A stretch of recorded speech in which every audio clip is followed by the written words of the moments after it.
Welcome, my beautiful friends. Nice to have everyone here tonight for the Way of Mastery. We're still on the first lesson and it's already deep. Who was here for the first two meetings? For those of you who haven't heard these channelings, you've got to hear them live. I mean, they're really, really powerful stuff. But we're going to go cover the second half of the lesson tonight. Last week we went in depth into the first half. And the beauty of taking these deeper is your mind will read it, and that part of your mind which is reading it is that which oftentimes is the egoic gatekeeper. It lets in what it decides to be relevant or what agrees with its beliefs, and it tends to just ignore what it doesn't believe. So that part of your mind has no function to play here tonight. So if you could just allow your mind to be still and soft and just give the ego a break for tonight. It could take one. It works really, really hard. You know, the ego's just crying out for love. So we'll love it tonight. Nonetheless, a couple of themes from the first half of this lesson. Jesus talked over and over and over about we are experiencing nothing but the effects of our own choice. And you can recognize that on the level that each of you chose to be in this room, which it can speak to you on that level, but like all of his other parables and what he says, it's very broad and it's multidimensional. Because in truth, you couldn't be having this experience if you didn't choose to create a cosmos and the body that you are incarnated in order to experience it. So it goes very, very deep. And that's what I'll do with this lesson today, is try and add some of that depth to it for you, where your mind may be content that it knows what it means, but he's trying to deliver a significantly deeper message. So a couple rules. There's one rule, that there are no rules. You're all sovereign, you're all free. You don't have to like this lesson. You don't have to believe what I say about it. Use your own inner guide. You've got truth on board. Some of this will ring deeply true with you, and you won't understand why. The mind may want to call bullshit on some of it, and that's okay too. I'm by no means saying you need to adopt a belief that I'm communicating.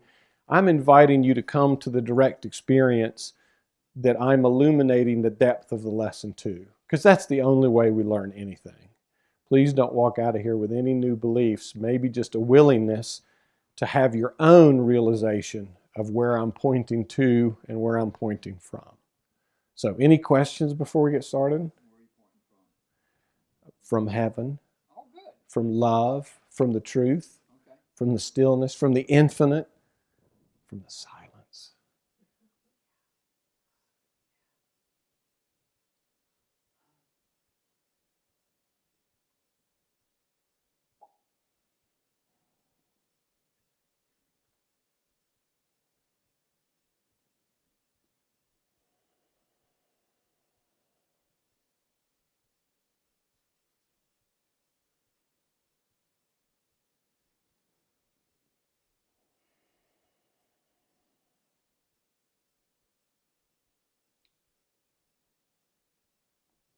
The beauty of the silence is it's not what you learn in the silence.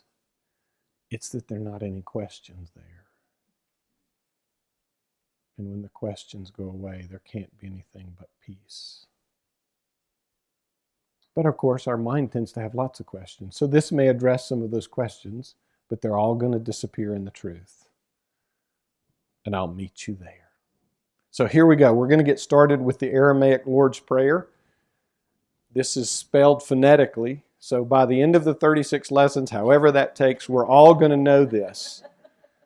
The voice that you're going to hear is JM. He's the channel for the Way of Mastery that Yeshua channeled all this work through. So this is his voice that you hear, and this YouTube is on his Way of Mastery YouTube channel. So you can download this at home and have it for yourself. This is very powerful stuff. The first time I heard it, it brought back, it unlocked remembrances of times with the Master that just I never would have known were there. So I encourage you you don't need to know what it says. Vibrationally, it's going to give you all of its love. Your mind actually doesn't need to understand it. if you'll just let it speak to you, and it will speak to you in its own beautiful vibrational way. So here we go. Close your eyes, unless you want to follow the bouncing ball along, and just let it speak to you in its own way. Awun, the Boshmaya, Nita Kadash Shama, Tete Malkuda, Neve Sidinach, Akina, the Boshmaya, O Baraha, Haulan, Lachman, Zunkanan, Yaumana, Boshwoklan, Halpin, Akina, Dapanan, Shwakin, Il Hayabin. Ula talan el nision, el pasan membisha. Met had lachim el kuda, uhaila, utish bhakta. La alam. Amen. Amen. That's so good. Let's do it again. Awun, the Boshmaya. Nita Kadash Shama, Tete Malkuda, Neve Sidinach, Akina, the Boshmaya, O Baraha, Haulan, Lachman, Zunkanan, Yaumana, Boshwoklan, Halpin, Akina, Dapanan, Shwakin, Il Hayabin. Ula Talan, Il Nision, El Pasan Membisha. Met had lachim el kuda, uhaila, utish bhakta. La alam. Amen. Amen. I love starting that way. So, this is lesson 1B. All these, by the way, are being published on a Vimeo channel. It's in the email that I send out Sunday. So if you've missed the first part and you want to catch it, it's on video. The only thing is when we do the channelings of the direct audios, the audios themselves are not published on the internet because those are copyrighted to JM. So here we go. You ready, Cindy?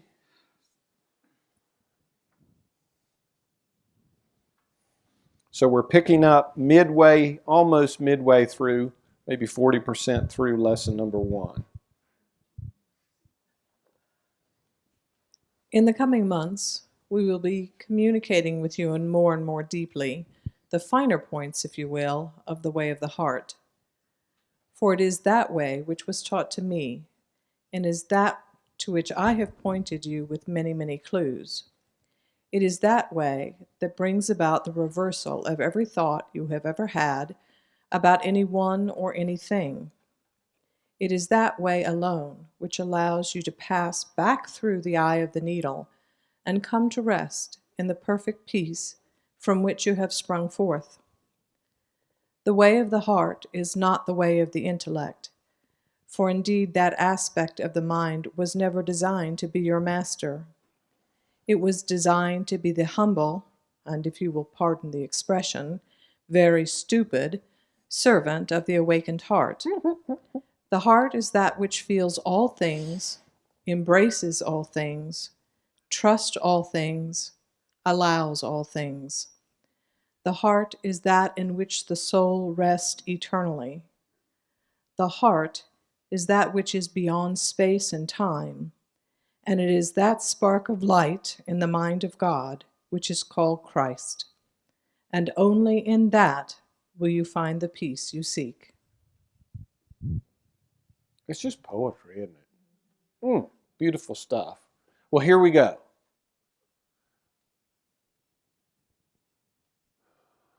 Brings about the reversal of every thought we have ever had about anyone or anything.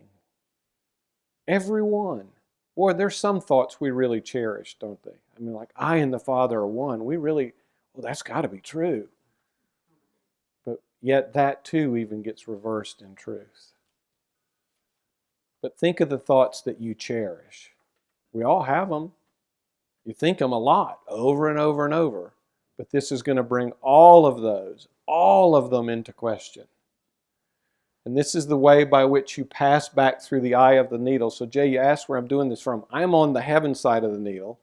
and we've thrown this thread of the way of mastery back through the eye of the needle into the dream, if you will grab onto that thing and follow it, it will pull you right back through the eye of the needle. That's what this is. That's what A Course in Miracles is. That's what the Bhagavad Gita is. They're all love letters that we sent into the dream so that when we were each ready to awaken, we would find ourselves to one of those maps and we would find our way out of the dream. Just like the tokens in the movie Inception. Anybody seen that movie where they had the little token to tell them what was real and what was not? Well, if you're in this room, you have found one of those and you're on your way home. And you can't miss it. Just follow the thread. So the way of the heart is not the way of the intellect. Who here has had great pride in their intellect? Oh, wow. He's going to say later on in this lesson that we have made it our God. And I was certainly, I was. I mean, I had valued what I thought and I compared it to what I thought everyone else thought, and what I knew was special and what I knew was what I was. And the more I knew, the better way, all of that. And he's saying that the intellect is supposed to be a very stupid servant of the awakened heart. The first time I heard that, because when I didn't read them the first time I listened to them, that kind of pissed me off. I was like, come on. I mean, there's got to be some value in that. But of course, our intellect is that which we attribute to our body-mind, which is the very seat of the identity of separation. And when you think about it, you know, we're talking about one individual body-mind, each of us, against the wisdom of infinity, against the mind of God. That's what the awakened heart is. It's the Christ mind. It's the mind of God, whatever you want to call it. Look how tenaciously we hold on to one tiny little opinion against all of creation. I mean, it's kind of ridiculous, the degree to which we do this. And every time I would try and protect my stupid little intellect, in his very loving way, he would pop in my mind and just remind me that I was choosing my stupid little intellect over the love of God, over the wisdom that is all of creation. And when I came to rely on that wisdom through his teaching rather than my own, I was always led to peace. The path was always smooth. When I wanted to take my own way, it was rough and thorny and nasty. But the message that he makes in the next line, the heart is that which feels all things, embraces all things, trusts all things, and allows all things. This is the cornerstone of the way of mastery. Because the Christ mind is within each of you right now. Love is within each of you right now. The truth is within each of you right now. And it is feeling all things, embracing them, trusting them, and allowing them. But unfortunately, in our dream, we're not identified with that truth. We're identified with the thinking intellect that is judging all things, that is resisting almost all things, that is picking and choosing between all things. So, if you can do that line, you're done. That's what love is. Right there. The heart is that in which the soul rests eternally, because it is nothing but peace. It's silent and it's still and it's eternal. It doesn't make any action to correct anything because it doesn't perceive a problem that needs correction. It doesn't acknowledge our egoic ideas of separation. It just doesn't even go there. The heart is that which is beyond space and time and is the spark of light in the mind of God. So when Jesus said, I am the Alpha and the Omega, I am before time was and after time is, well, I got news for you, so are you. If you get your idea of your body-mind out of your being, you'll recognize all of creation has arisen within your being. And it's only that which will set you free. All the idols we make for, more sex or more money or a better job or a better housing situation or more time or more courses or whatever, all of those are simply delay maneuvers. Even as helpful as they are, they're all delay maneuvers. But it's only in the truth that we will find the peace that we seek. Only in our divinity. And when we give up chasing it in every other way, and for those of you here for the dialogue a couple of weeks ago, when we empty our mind, completely empty our mind of everything, we make way for love to come. But when our intellect holds on to an idea that I know what God is, I and the Father are one, and we create this little tiny box around a couple of words and say, I know what this is, we effectively erect a fence around our being and say, God, you stay out. I know what it is based on a couple of words. It's ridiculous how we do that, but we do. And we do it because we fear we don't know what that is. And if it comes, what's going to happen to me? Well, you're going to wake up into eternal life. I'm telling you, you got nothing to worry about. Ready, Cindy? You will discover then that the pathway of awakening is not a pathway of avoidance, but a pathway of truthfulness. It is not a pathway of accomplishment and pride, but a pathway of releasing from the consciousness every hope and every wish to be special, to see yourself as having made progress, so that you can pound a fist upon the chest and spread the tail feathers. It is a transcendence of the hope of somehow getting God's attention, so He will look upon you and say, "Oh, you've been such a good person. Oh my goodness, yes. Well, I think we'll let you into the kingdom now." We all laugh at that, but didn't we do this? Didn't we really, by all our good works and all our sacrifice and all our suffering, one of the Beatitudes that was translated in the King James, those who are persecuted will enter the kingdom of heaven. So how often did we make ourselves the martyr in order to believe that God was going to take favor on us? And the ego would say, I'm the innocent one. They did me wrong. God's going to punish you and I'm going to get into heaven. And all that's a trick of the ego to say we're separate and we're also separate from God. All just trickery, trickery, trickery. But how many of us have a list of our spiritual accomplishments? Our mastery of certain spiritual texts, our attendance at spiritual meetings or at church, or how much money we've donated, all kinds of stuff that in some way what we were doing was trying to buy love. We were really trying to buy it from a source that wasn't us, that we thought was outside of us, and was judging us, and we had to be judged worthy in order to get love. Well, nothing could be further from the truth.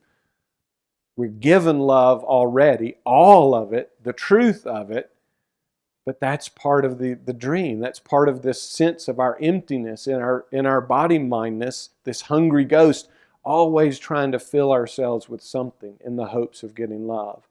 All the while, the only thing we needed to empty ourselves of was the idea that we were separate. The idea that we needed to do anything to get love. In the Course in Miracles, Jesus says over and over, you need do nothing. The truth is true right now. Your divinity is. You don't even need to accept it. It already is. But we have to give up our denial of it. And we deny it in ways that are overt and incredibly subtle.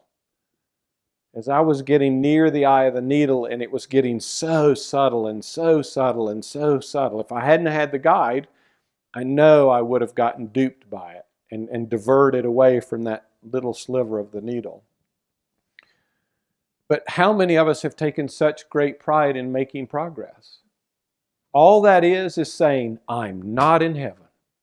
I deny the truth, and I might perceive that I'm denying it a little bit yet less than last week, but believe me, it's denial.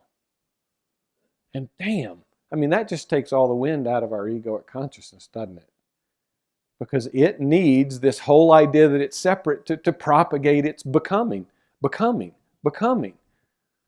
in your consciousness. Everything about your mind is about becoming something other than what you are, or trying to achieve an idea that you think.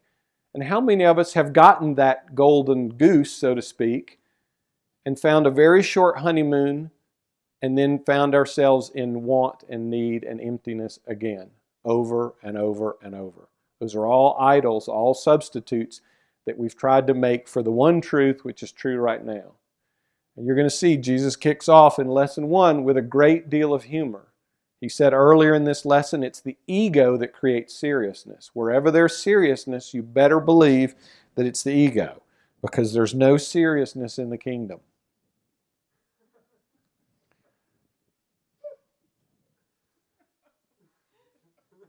None. I mean, nobody sits around in heaven telling their po-pity stories about how much they sacrificed and all the good works that they did. It's ridiculous. But we think we need to do that. And I'm here to tell you, your innocence and your guilt-freeness and the truth is true right now. I can see nothing but Christ and your radiance. I encourage you to look in the window or in the mirror through Jesus' eyes, as He taught me to do, and you can't see anything but the truth. And the illusion just disappears. You don't need to correct what never happened. You just rest in the truth that is true always. You ready, Cindy? It is a way in which you will come to cultivate, regardless of your inner experience or degree of awakening, to cultivate the willingness and the art of returning to the simplicity of empty-headedness and not knowingness with each and every breath. It is a way of life in which all things and all events become an aspect of your meditation and your prayer, until there is established once again within you the truth that is true always. Not my will, but thine be done. For of myself I do nothing, but my Father does all things through me.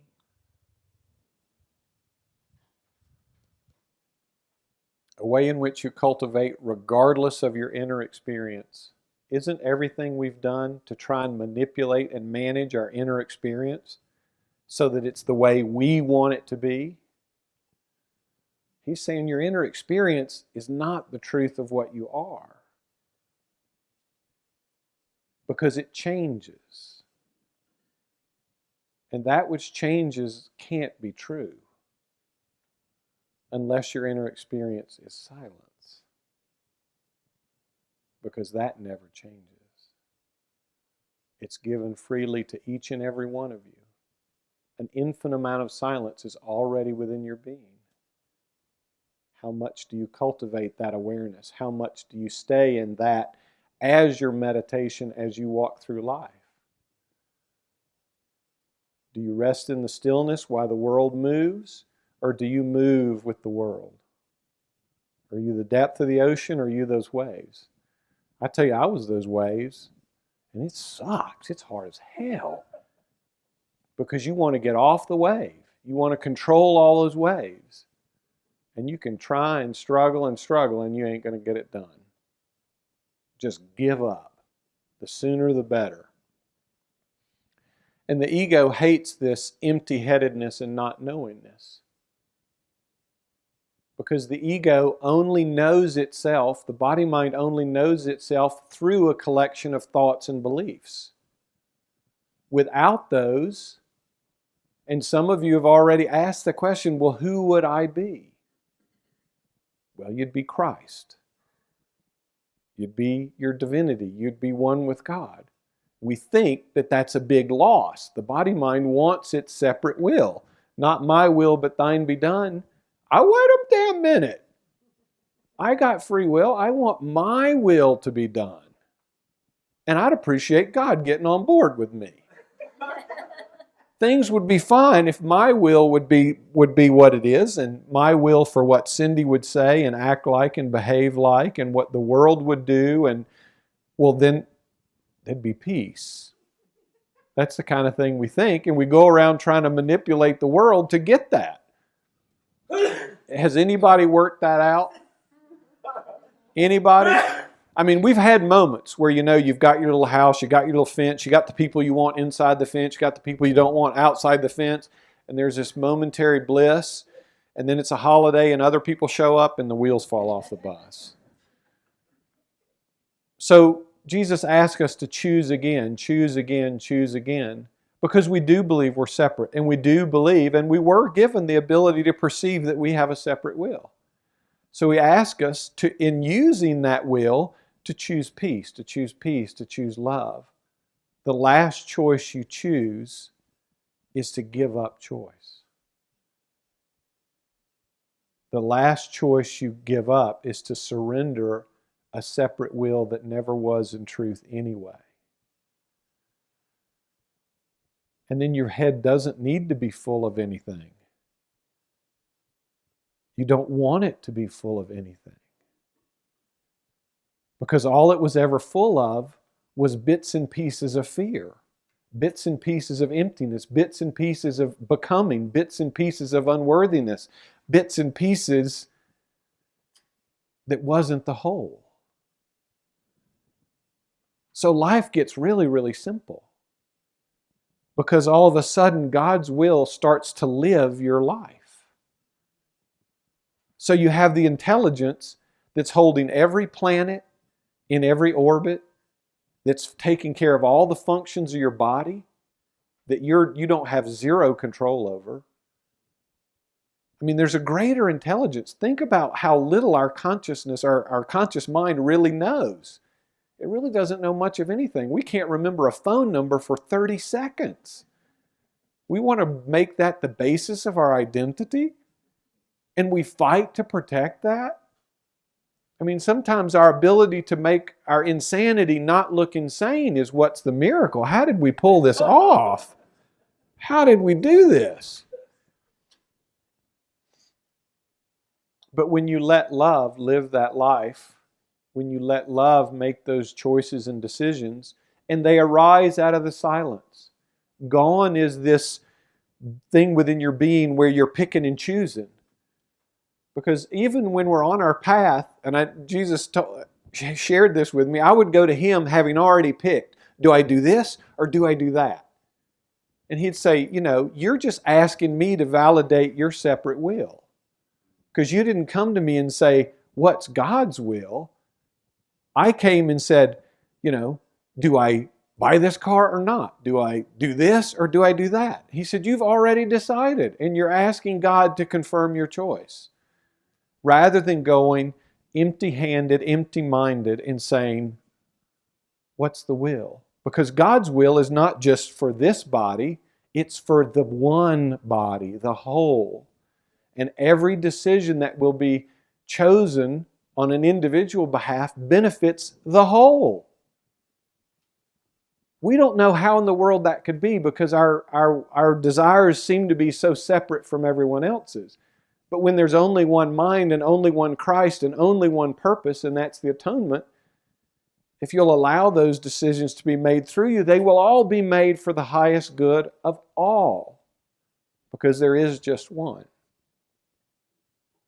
So, we go around lots and lots. Well, what's God's will? What's God's will? I'm not sure I want God's will. I mean, because you know how many times people in the world, like the tsunami, somebody say, well, that's God's will. Yeah, bullshit on that. I mean, that wasn't God's will. That was our crazy idea. That's an expression of our internal conflict. Everything that you see in the world, whether it's one person shooting another, or a war, or a tsunami, or an earthquake, is a byproduct of the collective consciousness of the conflict that happens within each and every one of us. They're just bigger expressions. They're collective expressions of it. Humanity wakes up, natural disasters will pretty much cease to exist, because we won't be creating conflict within consciousness that will have to find some kind of expression. All of that's like pressure in a teapot. At some point, it's got to explode. So anyway, the truth is always true. if you're striving to go somewhere, to become something, you must first choose denial of the truth first. And if you're doing it, that's okay, but recognize you're doing that. And is that a choice you want to make? Maybe I'll just rest in the truth and be empty-minded and see what happens. I mean, when I was near the end of my path, Jesus said, well, try it. If you don't like being awake, you're free to go back to sleep. Why not try it? Don't knock it until you've tried it, because the ego has all kinds of knocks about it, all kinds of concepts about what it'll be like, and try to put it in a box. I mean, this is the thing. I heard somebody telling me the other day, well, I don't think I'm awake. And I'm like, well, who's that thinks you're not awake? It's got to be the ego. And what does the ego know at all about being awake? How is it in any place to judge? Why would you believe? There's no need to believe judgment, because if it's happening within you, it's only that which is separate that would be judging. But how do you tell? If there's judgment, if there's condemnation, if there's anything that hints of anything other than absolute joy, you can probably rest assured that that's the ego. Because God's will is nothing but love. He said it in the Course in Miracles. God's will for you is perfect happiness. But of course, he's speaking to Christ, not to the ego that says, I'll have perfect happiness when my spouse gets off my frigging back. And when Jesus said, I will not leave you comfortless, he's talking to your soul, not to the mind that is the ego. That gets left comfortless all the damn time. Because if we were to make that less comfortable, the world would be in even worse shape. Because two separate minds would never agree. Anyway, this is so much fun. Thank you for being here. Go ahead, Cindy. Oh, did you have a question? What you were saying, I've been reading The Everything and the Nothing, which is Mayor Baba. Mm-hmm. And he said exactly what you said when you started about you come to me with your decision already made and you want me to sign on. And then you can say that Baba said that told me to do this. Yeah. When actually it was your decision.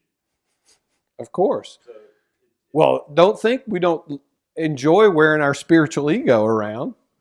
And wow, this is what I was guided to do. And, or I get this guidance. I mean, anything we can. He said earlier, anything to make us special. We will grab it like, a kid in a candy store or a fire extinguisher in a fire. You will not pass that thing up if it in some way can make you special. Because we want to protect that separate will. We want to protect the intellect that believes it's this body-mind. And boy, doesn't it come at a high cost. Suffering, suffering, suffering. Loss, loss, loss. Fear, fear, fear. Perpetually looking over your shoulder for the other shoe to drop. So much so that if you actually do get some authentic joy in your life, the ego will then say, well, you can't be that happy. Who the hell do you think you are? And the ego will even try and co-opt your happiness, true happiness, to say, well, you're trying to make yourself special because you're so happy. I mean, it's a no-win deal. So if you just don't think, you'll be at peace. I'm telling you. Okay, Cindy. And he's going to tell us about this. He's going to tell us about this state. Imagine then a state of being in which you walk through this world, seemingly appearing like everyone else, and yet you are spacious within.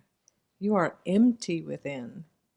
In truth, you desire nothing, though you allow desire to move through you, and you recognize it as the voice of the Father, guiding your personality, your emotions, and even the body to the places, to the events, to the people, to the things, to the experience through which the tapestry of the atonement is being woven, through which all of the children of God are being called home again.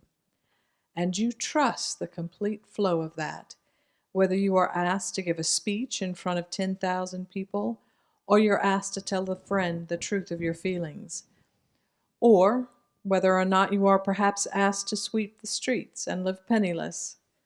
For in truth, That mind that trusts the source of its creation allows all things, trusts all things, embraces all things, and transcends all things. Just really give that a try, living empty. I know as I was getting deeper in the path, the mind was like, well, I don't know about this peace stuff. I think that'd be boring to be peaceful all the time. I mean, I kind of want some excitement in my life. And if you're not thinking, won't you just sit there? Won't you just be like a bump on the log? I mean, the mind had objections for everything. But of course not. You actually become incredibly rich because when you walk empty and you're in silence, the silence doesn't know the edge of a skin as the edge of your being. The silence has no edges to it. All of creation will arise within you. All of creation comes from that silence. Gone will be the perceiver of one and another. It'll all just rise in your vast emptiness.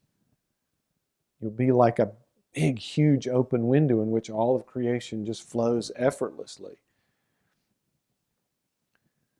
And you desire nothing, but yet a desire for food arises in the body.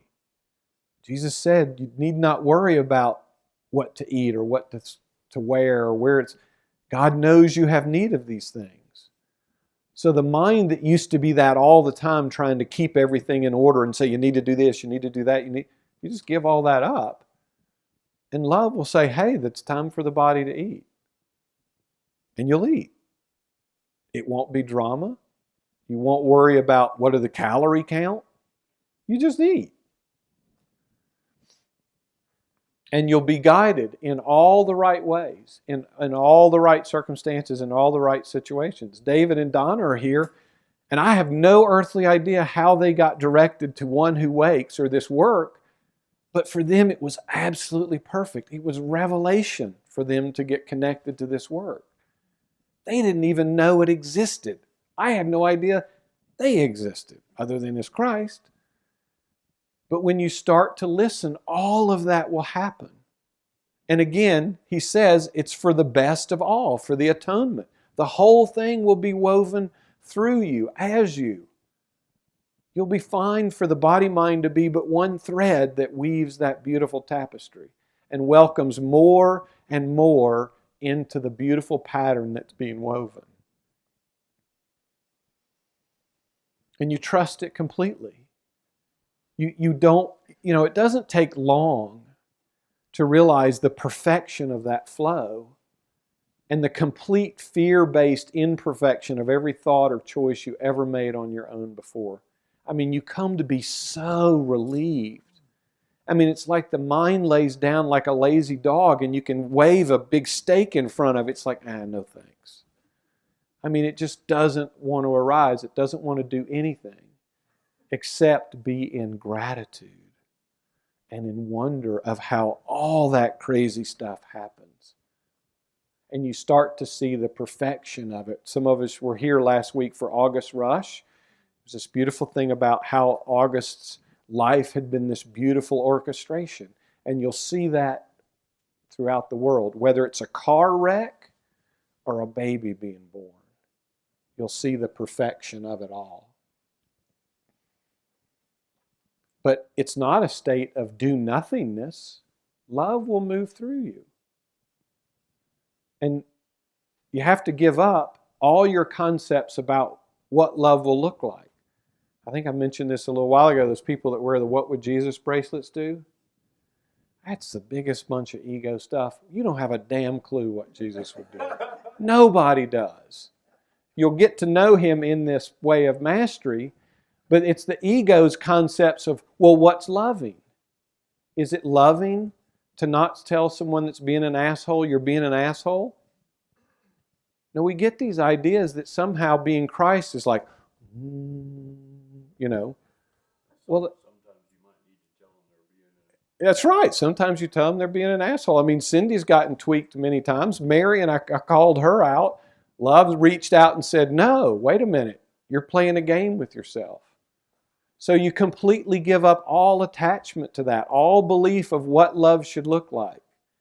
Because I don't know. I don't know what your best interest is. I don't know what anyone's is. But love knows, and love will inform you perfectly. Just like when Jesus turned over the money changers. You know there were people going, well, that's not very nice. That's not Christ. That's not nice. All of that goes out the window. And you fall into that trust of it. So you continue this empty, or using the blackboard thing, erase, erase, erase. All your ideas of what love would look like. And you surrender to it completely. And there were times, I can tell you, stuff will arise. Sometimes people will come to sit with me, or I'll do emails, and stuff will arise, and I'm like, wow, I don't know about this. But you go with it, and you see it's perfect every time. Every time. And then you just want to fall ever deeper and deeper and deeper into that and be nothing but this empty vessel to let love communicate. And again, he's going to hit this 1,000,000 times in this course. The mind that trusts its source of creation allows all things, trusts all things, embraces all things, and transcends all things. If you're a Course in Miracles student, the ego got really good at judging things, discerning things, ignoring things, devaluing things, diminishing things, sweeping things under the rug. That's got nothing to do with love. Love looks upon all things, including the ego. All things. And embraces it. It's in love that heals. Love is the only thing that heals. Not by casting even illusions outside of yourself. Welcome all things. Allow all things. Trust all things. That kind of takes your need to judge out if you just trust all things. And because of that, that mind will be forever transcendent of all things, because it's like, judgment's like Velcro. Mark, you're welcome to stand up, my friend. Love does this. We don't know how to love that way, do we? We don't know how to love the murderer. We don't know how to love the ego that's saying we're not worth shit. We don't know how to do that. But love does, and love's happy to teach you. And it does it with no effort. Rest assured then, whenever you feel frustration and anxiety, it is because you have decided not to trust the truth. And the truth is simply this: only God's plan for salvation can work for you. Your way must always fail.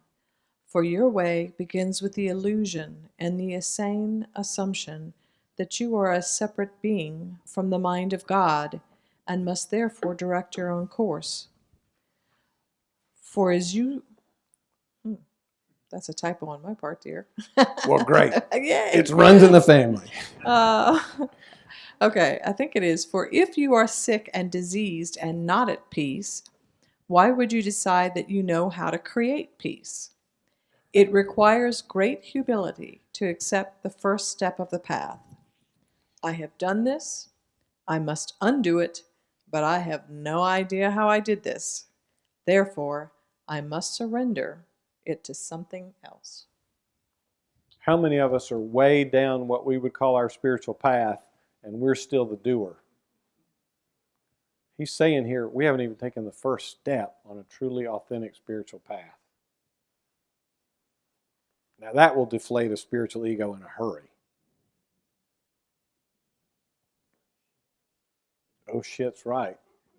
So if you feel frustration or anxiety, it's because you've said to God, I got this. I got it. I'll go on my own. And that's what frustration and anxiety is, because you're really you're separating yourself from the entire cosmos, from all of creation, and saying, I'm going to go it alone. Jesus calls it in the Course in Miracles a tiny gnat yelling at the universe. I mean, no wonder we're scared to death. I mean, that's scary stuff. Why in the world would we do that? And if we know we're doing it, why would we keep doing it? I mean, it's ridiculous. We are insane, yes. And, just like I think someone mentioned Alcoholics Anonymous earlier, isn't the first step admitting I'm an alcoholic? So let's just all agree, we're all insane. I mean, that's the entry ticket to this domain.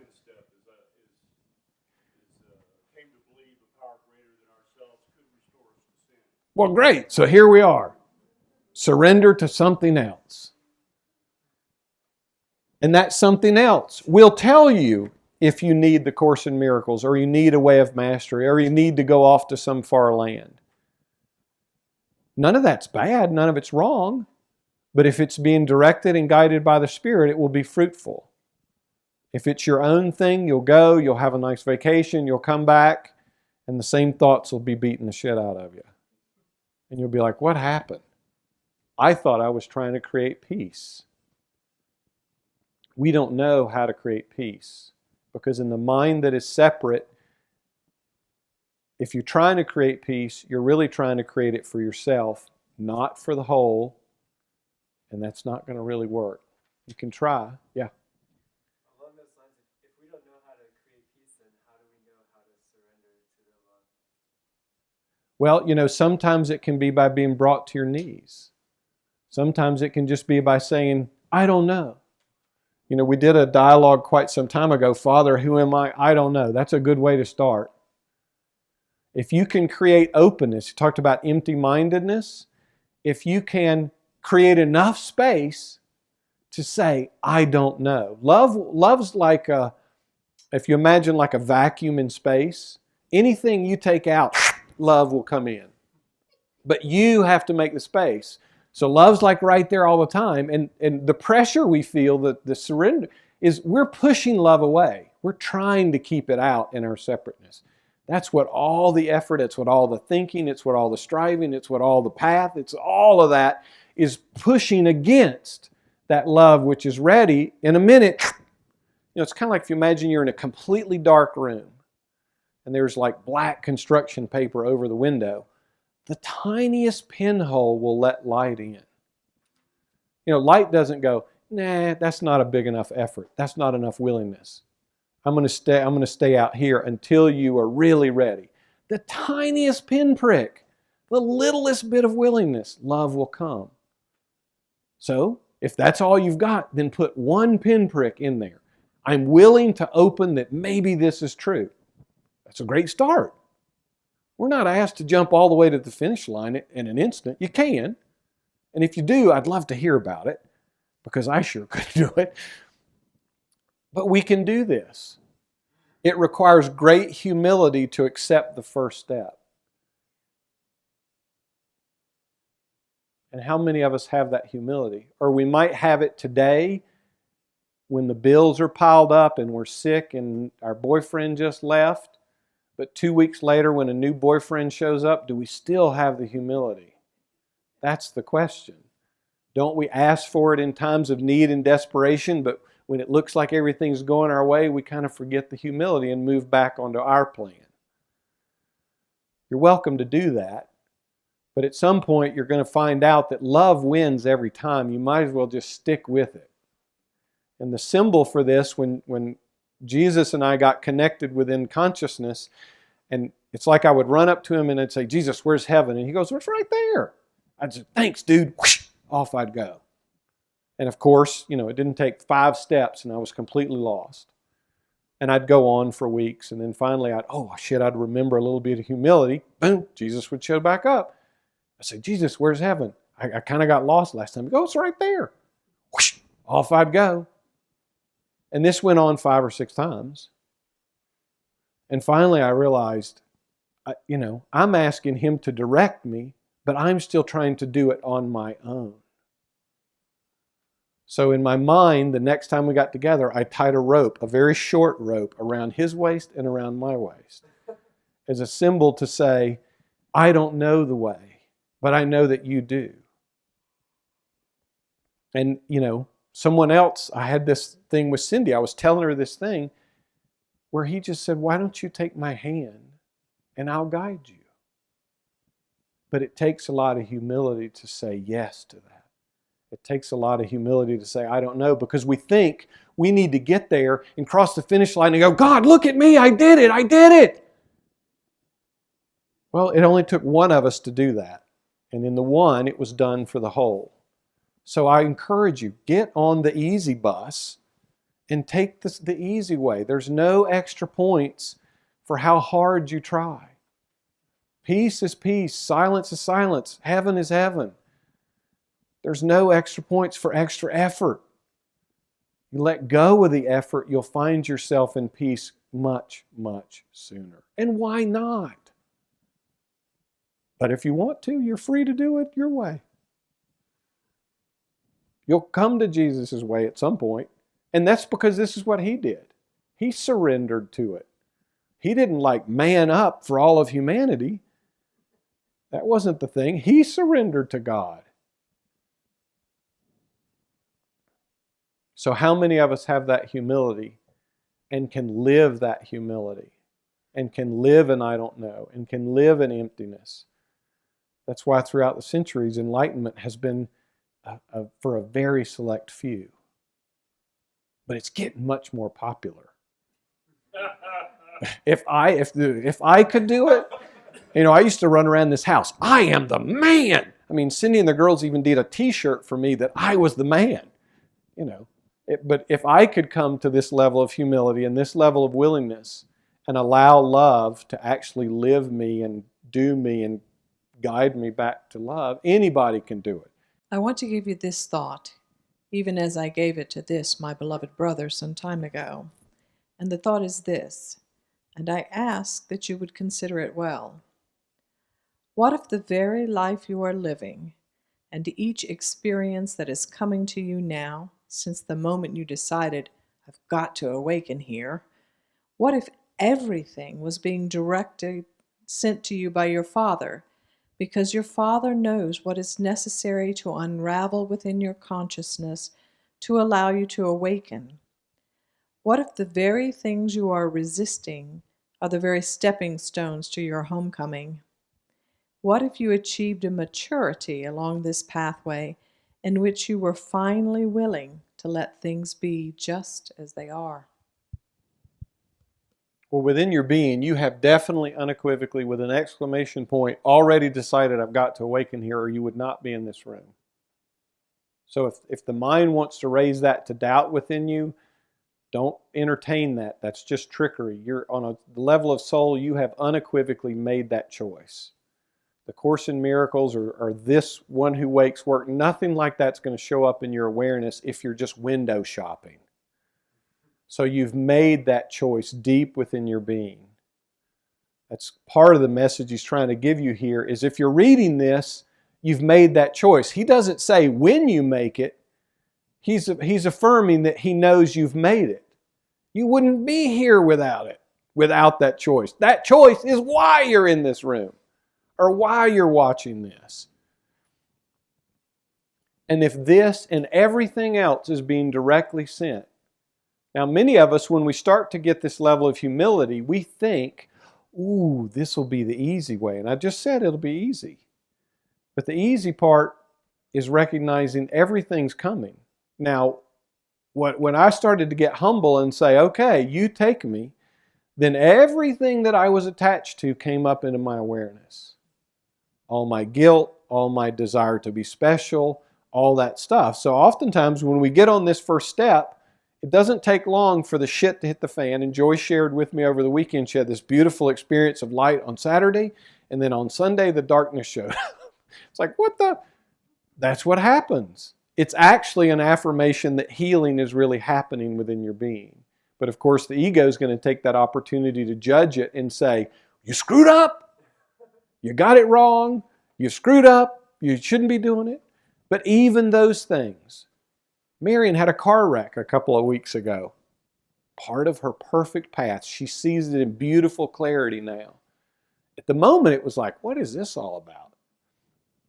But he's asking you to invite you Just stop judging everything that's happening and being willing to just say, I'm going to accept that the Father knows how to bring me home and that everything that's happened, because I've made this decision to wake up, is perfect.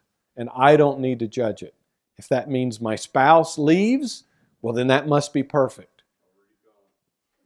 Well, then you're one step closer, I guess, Mark.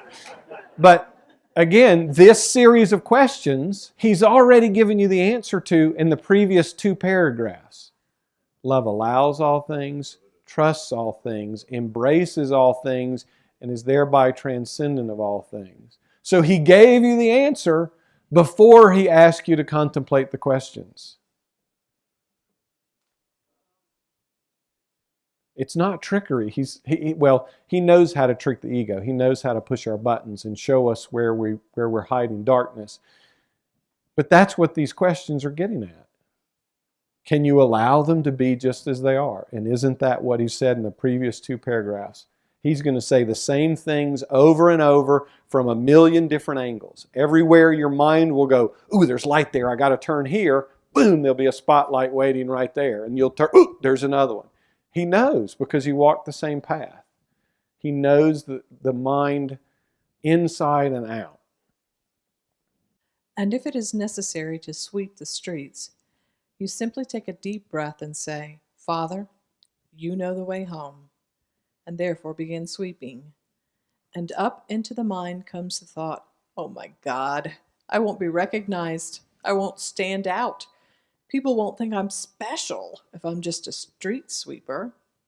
And you recognize, aha, no wonder my Father wants me to do this. I've got to flush this up so that I can look at it, disidentify from it, and learn to be the presence of love in the sweeping of the street.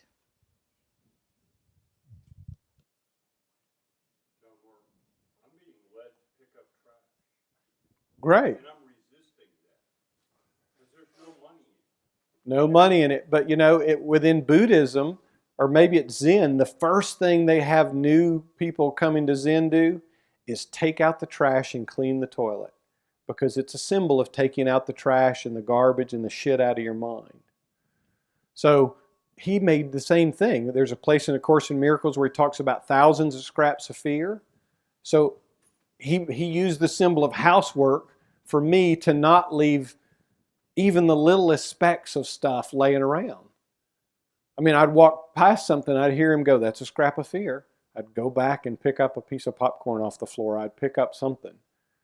No more putting the dishes in the sink. Cindy loved the fact that more housework was getting done, but it was a way in which he was doing just this. He was using everything that we've created to teach me the symbol of nothing left undone. No scrap of fear looked past and dismissed. Clean house too, it's a bonus. And you know, I learned that, you know what, I can be the presence of love and I can enjoy doing housework. It's not a woman's job to do. It's none of the crap that I had made it out to be. It's not a drudgery. It's just one more experience and infinite possibilities. And I'm about enjoying all of them. So, Father, you know the way home. And you know what? He really knows what this means. Because in the garden, he said, not my will, but thine be done. Because the Father said, for you, my brother, my son, you need to send a great message to the world that death is unreal. So your path is going to include crucifixion. What an incredible gift. Because it wasn't about the death. He didn't have any problem with that. It was about showing us that there is only eternal life. So if street sweeping does come up, and by the way, no more crucifixion is required. I mean, we're past persecution. We're way past that now. You know, because I had that fear too. It's like, when he said, I'm going to stick this logo on your chest and you're going to go out in the world. I was like, you know, I don't know, they crucified you for that, buddy. I'm not sure I want any of that. And he's like, no, we're way past that. But you see what he's getting at here.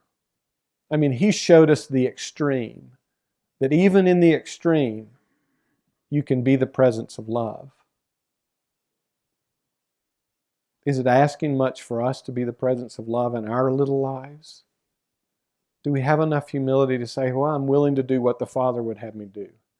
I promise you the reward of peace is worth it. You'll only be asked to give up that which you aren't. And if it takes you sweeping the street or picking up trash to learn how to be in love in each and every situation, then do it with joy. The quicker you do that, the quicker you come to that realization, the less time you'll probably end up having to do it. And then you'll be moved on to something else. But this is what it is. We have to flush up that which we would find unacceptable or embarrassing or whatever and disidentify with it. That's one of the fundamental things we do on the path. And we don't just disidentify with the things that we label as bad or ugly or shameful. You disidentify with the stuff that the ego would go, I'm proud of this. I accomplished this. Because all that's still holding an identity tied to your body-mind. So we end up surrendering all of it. We go down the path, and the ego, of course, wants to empty its bad bucket and fill it up with good. And that's a process. That's a step on the path. So great. Do that. But he's going to lead you beyond good and bad. In Rumi's beautiful poem, there's a field beyond good and bad. I'll meet you there. Come on. There's plenty of room here. It's infinite. Come. So, but if you're still playing with good and bad, sure, have more good than bad. Absolutely. But know that if you're going for good, it has an opposite. Stillness, peace, heaven, in truth, doesn't have an opposite. There is no hell other than the one we've created in our mind. And we're great at doing it. Sure we are. And when we create it really good, we love sharing it with everybody else because misery loves company. For in truth I tell you, the least of these among you, according to your perception, is already equal to the greatest, and there is none among you who is less than I am. And so the way of the heart begins there. It begins by accepting the humility that you've created quite a mess within your consciousness. You've created a labyrinth and gotten lost in it, and you don't know the way back. That of yourself you can do nothing. For all you've managed to achieve is to create a whole lot of insane dramas that are, in truth, occurring nowhere except within the field of your mind. They are like chimeras, like dreams. In truth, there's no difference between a waking state in which you would be the director of your life and the dreams you have when the body sleeps at night. They are both the same thing. I'll start at the bottom of this one and work up. Many people want to say this whole dream thing is a symbol and a metaphor. He's saying right here, there is no difference between the dreams you think you have at night and the dream you think you have of walking yourself home to heaven or your path to awakening or whatever. Whatever life we think we're having, there is no difference. And I just think it's incredibly clever that we put sleeping dreams within the big dreams so that we would think the sleeping ones were dreams and this wasn't a dream. The movie Inception was our own idea because that's what we created, was dreams within dreams within dreams within dreams. But in this first paragraph, he's saying, and he said it when he walked the world, the least of them among you is no less than what I am. And you are no less than what I am. It has nothing to do with the body, nothing to do with the stories. It has to do with Christ. And that is absolutely the same. And it's the same one for every seeming separate being. And when you see that, when you become that, even in your desire to allow that to be shown to you, you will see it everywhere. You won't see it any less in a handicapped person than in an athlete or in a movie star that everybody goes, oh, or Jeffrey Dahmer or Hitler. You're going to see love, the same source as the ground of all being. All being. And he's saying, just like him, He'll say this over and over and over and over and over. He is no more the Son of God than anyone else. Absolutely perfect equals. What if we all knew that? I mean, really knew it, experienced it. Wow, that would be cool. And it's coming. And it's coming faster than we think, which is a beautiful thing. The humility to accept I've created quite a mess in my consciousness. And it's funny, I had not gotten to this work until after my awakening, but while I was doing the Course in Miracles, I recognized the labyrinth of the mind. And that, I would do what the mind said, and it would be sure of an outcome, and I would round a corner, and then the whole maze would reconstitute itself, and that it actually had no exit. It was just circle after circle after circle after circle after circle. And when I recognized that and really authentically kind of cried out for help, when I tied the rope around Jesus' waist, then he said, oh, well, it's not that you're trying to get out of the labyrinth. That's not the goal. The goal is for you to recognize that you never were truly in it. That the truth was true all along, and being in the mind of the labyrinth, being in your thoughts, identifying with them, is the illusion. And it comes with all the Shakespearean props of the cosmos to make it seem really, really real. And again, he's asking us, I don't know the way back, that of myself I can do nothing. He's again inviting us to that humility. A permanent humility. Because we'll be humble and something good will happen. There'll be a miracle, and before you know it, you'll be taking credit for the miracle. And the humility will go out the window because you'll feel some sense of spiritual accomplishment. I mean, it's slippery, slippery, slippery stuff. You need a guide. Insane dramas. And you know what? In our humility, we have to admit our spiritual path is an insane drama. Maybe it's the last drama, but it is no less a drama. Because it still is based on a denial of what is true and true always. So I'm not trying to devalue anyone's spiritual path. I had one too. Until I realized, well, shit, I would only be on a path to somewhere I thought I wasn't if I believed I wasn't. And I didn't recognize that. I mean, the mind is so good at covering its tracks and doubling back on itself and convincing us. But luckily, I had the guide tied to my waist. He go, yeah, tried that same bullshit on me too. So, are you awake or not? And if you wake up, it takes vigilance to stay awake. Because the dream is so compelling, the mind is so ready for any opportunity to co-opt any true progress you've made and claim it for the body-mind. So, have a guide. It's easy that way.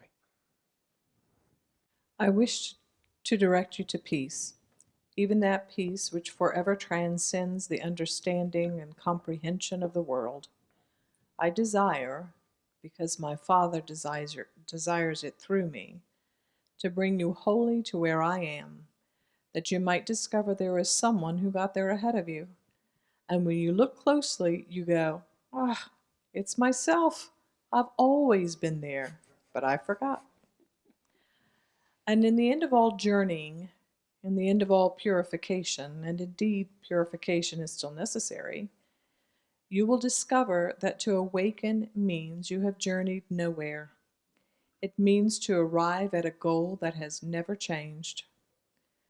Awakening is only remembrance, but it is a remembrance not just of the intellect, for it is not an idea as you would understand idea.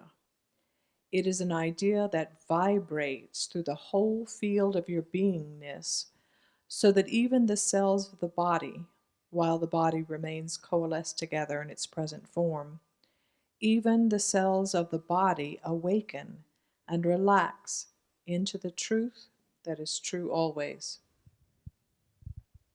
So can we share in His wish for us, in God's wish for us, to direct us to peace, back to the remembrance where we've already been? Because the ego doesn't awaken, never will. That which was the denial of truth doesn't become truth. It's when we just give it up. It's when we recognize it never was anything anyway. And this beautiful line, it's myself. In A Course in Miracles, he says, God will take the final step. And it's when you finally look in the mirror and go, shit, it's me. It was all along. You step back into your own truth. Because the ego would say, well, God's out there and I'm waiting for Him to take the final step. And we'll use even that as a way to go, well, it's not in my hands. And God's not out there going, you're not worthy, but yes, this one is. It's when we accept the truth that has been true all along. And nothing is holding you from your own divinity save your choice to accept what's been true all along.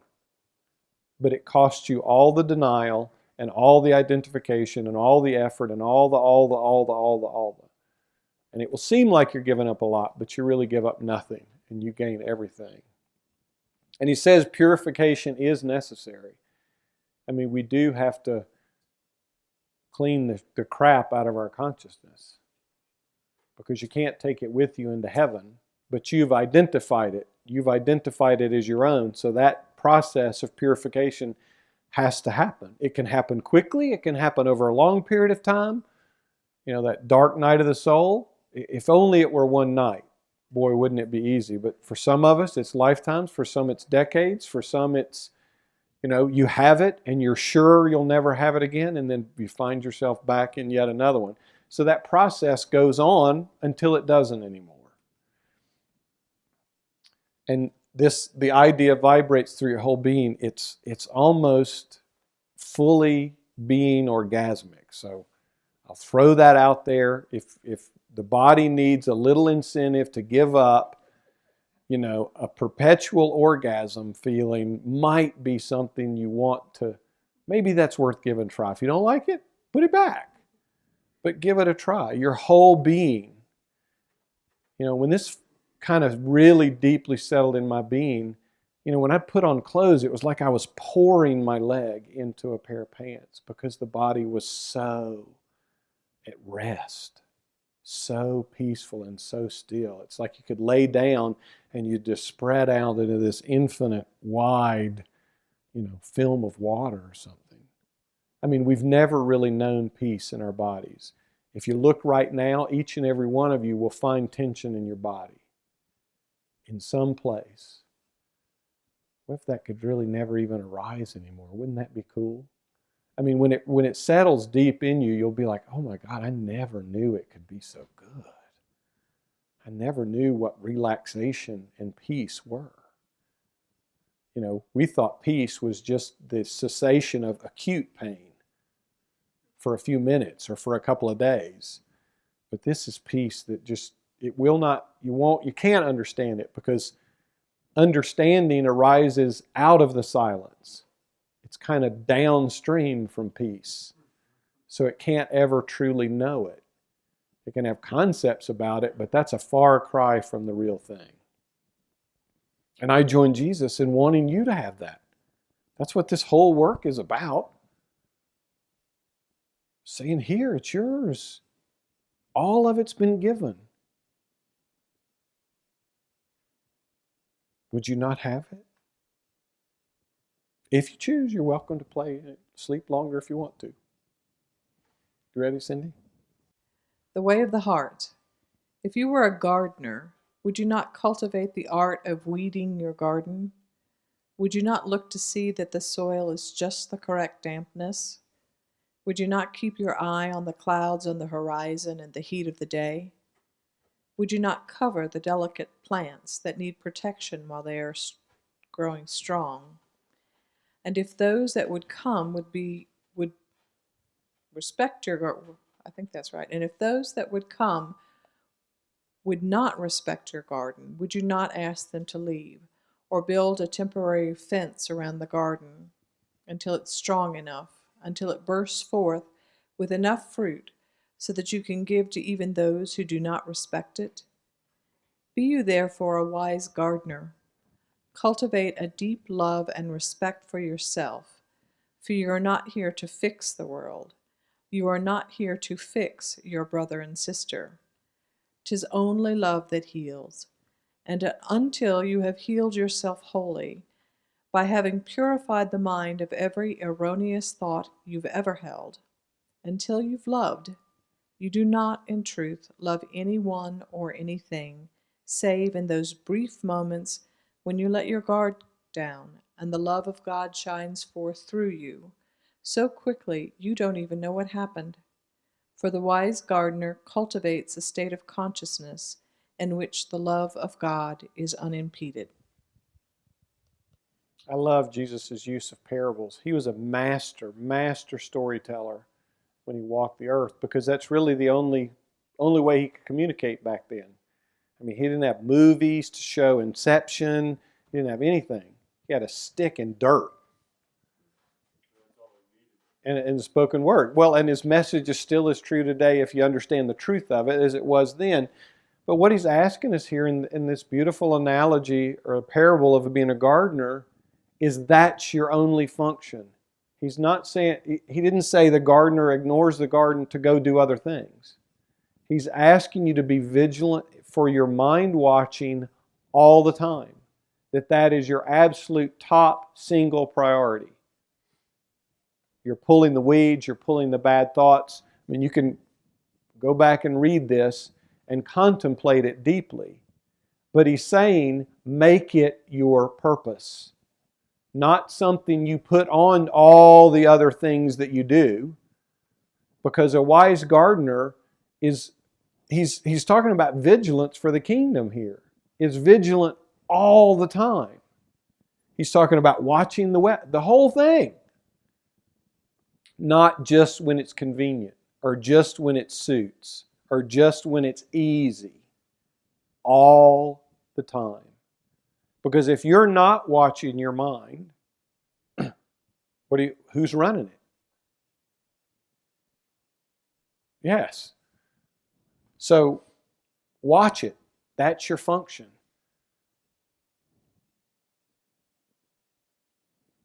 And the thing that he asked right off the bat is cultivate a deep love and respect for yourself.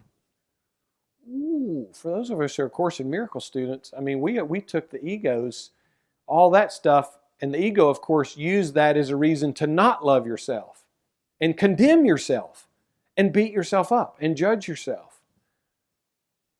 A deep love for yourself. A love that is self-forgiving. A love that is not judging. I mean, just look within your own being. That's a lot of work right there.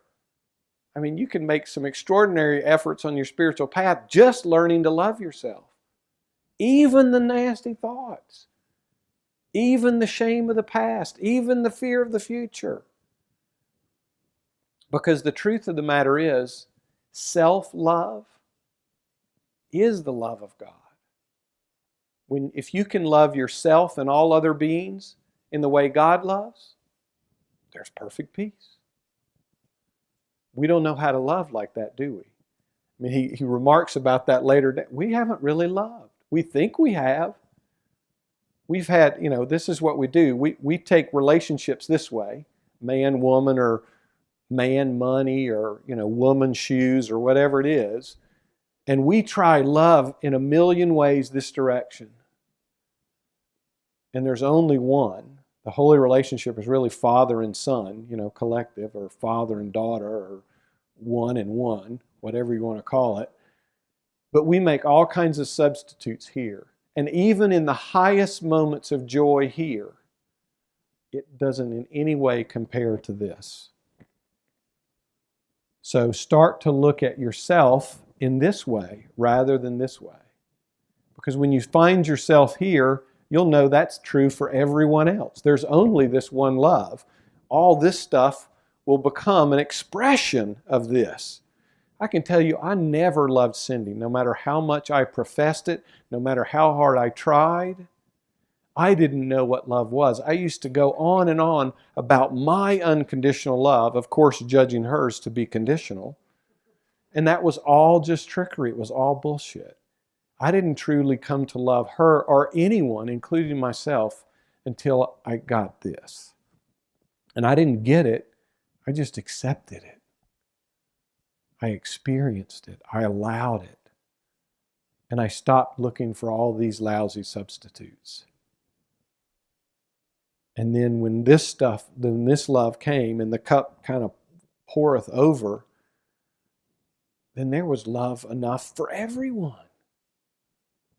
Everyone. No matter what mood they're in, no matter what they think about this body, there's just love. Have as much as you'd like. The fountain never runs out. So the wise gardener cultivates a state of consciousness in which the love of God is unimpeded. And we've all experienced moments of it, haven't we? We have. But what's keeping us from that being the one and only eternal moment? Our choice for fear in other moments. And that's okay. Rejoice at the fact that you have the ability to choose. If you want to play with fear, play. Just know you're playing. But no matter how many times we choose fear, we can't lose the ability to choose love in the next moment. I mean, there's the atonement. You can't ever lose the ability to choose love in any moment. Or to say, I don't know. What is thy will? Teach me to love. Show me love. Whatever it is, you have that choice available in every moment. And you had it available your whole life, whether you chose it or not. It was one of the possibilities that was available. It just probably wasn't near the top of your list. But you can put it on the top of your list. And He's asking you to do that by cultivating that state of consciousness, which He referred to earlier. Again, He gave you the answer earlier. Empty-mindedness and empty-headedness. Vastness, openness, not knowingness. It's not trickery. I mean, He's the greatest teacher ever because He gives you the answer before He asks you the question. He's like that teacher on a snow day who was trying to get everybody out early and just gave you all the answers. He didn't come to do anything to trick us, but to do just this. Lead us step by step, hand by hand to the truth. It's your own truth. He's not trying to hold anything from us. He's giving us what is ours already. And He takes great joy in doing so. John, Yes, sir. is empty-mindedness close to what the Buddhists refer to as mindfulness? Being present in each moment? Well, there's two things. I think empty-mindedness is kind of what the Buddhists call beginner's mind, which is saying, I don't know. Mindfulness is what He's asking you to cultivate here. Watch your mind all the time. And watching it doesn't mean to control it, doesn't mean to manipulate it. It means to watch it and cultivate an ever deeper awareness of it. Because you really don't know the state of your consciousness until you truly take at least one full step backwards and watch it. It's kind of like if you're a movie, you're running around on the screen of the movie. He's asking you, would you please get out of the movie and sit on the front row and watch it? And you can do that within your own consciousness. Every one of us have experienced being able to watch your thoughts. We watch them, and then we judge them, and then we jump right back in the thoughts. We get off of the screen enough to say, ooh, I like it or I don't, and then we jump right back on. He's asking you to get in the front row and cultivate the ability to watch your mind under all conditions, under all circumstances. And eventually you'll learn that the spot in which you're watching it from, if it's 2 steps back, is a place of perfect peace. But we'll get to that in the way of transformation. We're in the way of the heart now. So, how many of us are willing to humbly say, what if I've never truly loved? Am I willing to say, I don't know what love is? Because in all my seeking for it and all my efforting, have I ever truly found it? Has it ever really been unconditional such that it is eternal? I sure as hell couldn't make that claim. And I had a long list of reasons why it was everybody else's fault. You guys probably got one of those too. So, humility, a willingness, because we make lousy substitutes for love. McDonald's makes commercials out of loving it. I mean, we make horrible substitutions in this world for love. We've taken what love and we've put it on any and everything. Yeah, well, sure. I mean, it'd be great if we had a new word. A word that was absolutely pure of all our... Well, loving kindness is a good one. Peace, source, whatever. I mean, it doesn't take long for a word to come until everyone in this room attaches your own meaning to it. So could it be real? I mean, that's what he's saying. Words are illusions of illusions. They're 2 degrees removed because there's no truth in them. I can say God, and there are 30 different ideas about what that is in this room. And the fact of the matter, including this one, none of them are real because they're just thoughts about it. Beloved friends, those of you that have elected to answer a call to participate in this pathway with this family, if you would make your commitment to trusting your Creator for having set before you a pathway which can indeed lead you home, you will indeed arrive at home. But commitment means that you don't get to leave the room when the shouting begins. The shouting we're speaking of is the shouting within your own mind, within your own body, within your emotions. That you will stay with these things by being honest with them and loving yourself for ever having the power to even create such insane perceptions of yourself and the world around you. Cindy, I'm going to go ahead on that one. This stuff's deep. I mean, every paragraph of this is like incredibly deep wisdom. These are like Course in Miracles lessons. If you get any one, you've kind of got the whole thing. He's again, back to the first half of the lesson, he says, choice, choice, choice, choice, choice. If you elect that this pathway be your pathway, and you don't have to, there's bunches of pathways. And you know what? Each and every one of you are on yours, and it's called your life. This pathway may be a tool that can help you, but you're on your own path. There are effectively 7 billion little rivers all headed for one ocean. Sometimes they tend to get together and come together into a little bigger stream called the Way of Mastery or whatever. But he's very clear that there is infinite numbers of ways home. This pathway is one of direct responsibility. There are pathways of guru devotional. They're not wrong or different. They're just another river. They're another way to get there. So he's given you the choice. He will always give you choice. He will never command you because you're the Holy Son of God. I mean, I wanted him to do that. I wanted to just be told everything to do. And he honored the truth of what I was in Christ and said, I can teach you, I can walk beside you, but I can never command you. All he could do was command himself. When we listen to the channeling next week, he talks about his 40 days and nights in the desert, and the demons that he cast out were his own egoic thoughts, his own misidentifications. So he's offering you a choice, and that's all he'll ever offer. You'll hear in this pathway over and over, you're free to choose, you're free to choose, you're free to choose.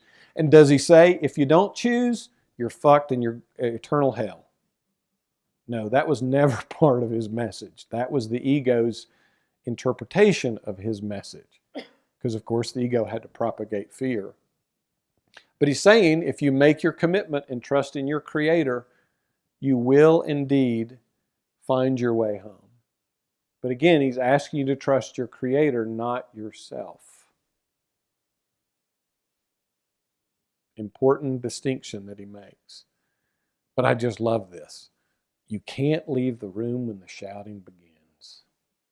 And if you get on an authentic spiritual path, the shouting will begin. And it won't just begin in your mind, it will express in your body. That fear will do any and everything to get you to say, no, I won't follow this path. And like I said, not just a shout in your mind, your body and the emotions. And the ego will pull this trick. Once it knows you're on to the thoughts, all of a sudden thoughts will kind of stop and it will start manipulating you through feeling and emotion. Because we're all bound to believe our emotions are real. Okay, so words, thoughts don't mean anything, but this feeling is real. Well, where are you experiencing it?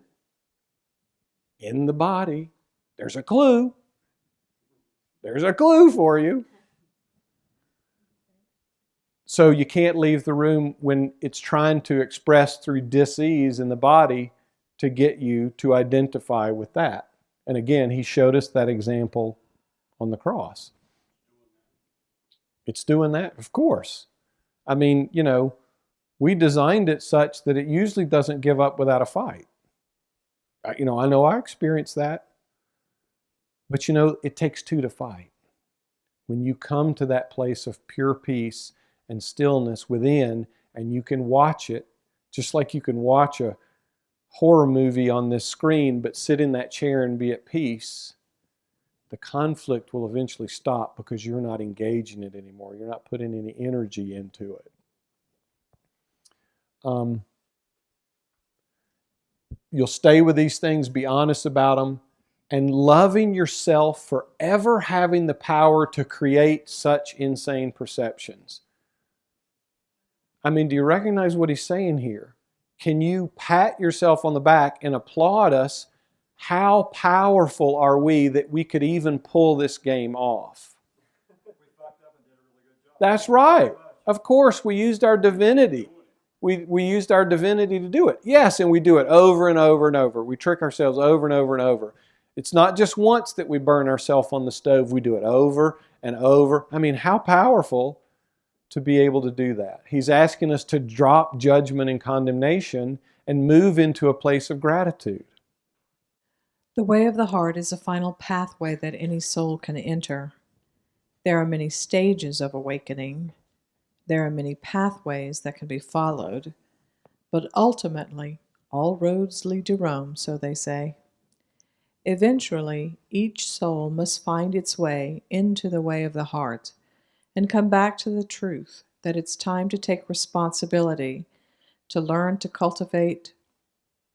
To learn to cultivate the ability to look upon the deep and vicious blackness of what I have called ego, which is nothing more than the cesspool of denial. It is that which lacks light and begins to bring light back to it by simply observing your own mind, your own behavior, your own reactions with a sense of wonder, with a sense of innocence, with a sense of childlikeness. Well, let's celebrate for those of us who have found this pathway, the final pathway that a soul can enter. When he showed me this in a symbol, we think of time as a linear timeline, like a yardstick. And he had me pull a page of the Course in Miracles out and lay it at the end of that yardstick. And he said, let me show you how close you are to the end. And he turned that Course in Miracles page on its edge, so it was the tiniest thickness right at the end along this almost infinitely long yardstick. Because in the course of what would appear to be time and eons, you have no idea how close you are. And he said, do you think maybe you'll just relax? And I probably wouldn't have. I wouldn't have believed it, but I needed that visual for me to understand the incredible thinness, the incredible closeness to the end across what appeared to be eons of time. And I share that with you so that you might also look within your being and go, what if that's true?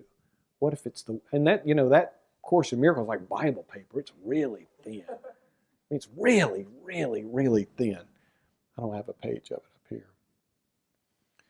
Again, he's respecting all other pathways. He's by no means saying, only in my name.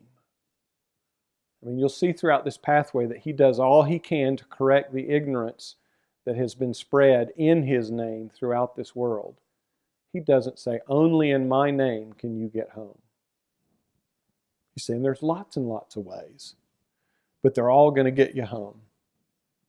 But what he's talking about is the way of the heart. You know, there are symbols around this all over the place, kind of moving from head to heart, moving from two eyes to one eye, moving from where there's thought to where there's nothing but presence. And there are all kind of symbols around it. But it's about disidentifying with the duality-based thinking mind that is the body mind and coming into the one state of being, one state of consciousness. That's the only way you can arrive at oneness. That's why I say every path's going to eventually lead there. Well, let's see. Well, he's getting at the trick. He's getting at the how to do it. And begin to bring light back in by simply observing your mind, not engaging it, not judging it, not condemning it, not manipulating it. Just observe it. Observe your behavior and your reactions with a sense of wonder and a sense of innocence, a sense of childlikeness. So there's the answer, really. Do we have a willingness to do that? And if we don't, it's only the ego that's saying, hell no. Yeah, this is serious. No, I will not be willing to look with a sense of wonder and a sense of innocence because this is guilty. So if you have a willingness, I mean, he's telling us how to get there. If we think it's serious, it can only have serious consequences. If you remember in the Course in Miracles, the tiny mad idea was when the Son of God remembered not to laugh. And we remembered not to laugh because we wanted to have this experience. We wanted to play with infinite possibilities. So if the thing started when we forgot to laugh and we took it seriously, it would significantly enhance your path if you would start to take it lightly and have some humor about it and get back to the innocence. That's why he said you must be like a child to enter the kingdom. Innocence, willingness, playfulness. I got a lot of noses. There's a whole bowl of them over there. You're welcome to take as many with you as you'd like. I think I'll switch to red. You know, I was really serious about stuff too, and I don't mean to make light of anyone's situation, but you know, that's why he gave me this symbol. When I was really, really serious, I would put this nose on and I would stand in the mirror until I was willing to see it another way. And when other people were being really serious, I would imagine this nose on their on their face. You just ask for a little bit of willingness. We don't have to give it all. We just give as much as we're willing. So, love offering. There's a basket on the other side of the fireplace. For all of you watching on Vimeo, Cindy, if you'll put this link up there. Can you put that up? If you go to the One Who Wakes website in the upper right-hand corner, you'll see that beautiful little heart with a give button. This is all I do for a living. I live to love and do nothing but love for a living. Isn't this cool? So I rely on love to sustain me and my family in all ways. So if you're so moved, please give a love offering. I'll do announcements real quick in a minute.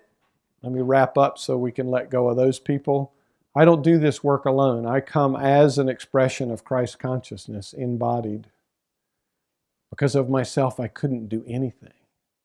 I couldn't even perceive that there was a body or create one if I wasn't with love. And that goes for each of you too. But all of us who come to do this work, which is your very self, I mean, that's the ironic thing. You're only looking at yourself, you're only listening to yourself, you're only teaching yourself. We love you with an absolutely infinite love and a perfect, perfect peace. Good night. Beautiful friend, thank you so much for watching. The Way of Mastery is truly indeed the pathway given to us by the Master himself, Yeshua. I hope you've enjoyed it. If you're so moved to give a love offering, my family and I would joyfully welcome it. You can see there on the screen our website at onewhowakes.org. In the upper right-hand corner where that red arrow is a little give button. If you click there, you'll be directed to PayPal and you could put in a donation, and we would certainly appreciate it. Peace be with you.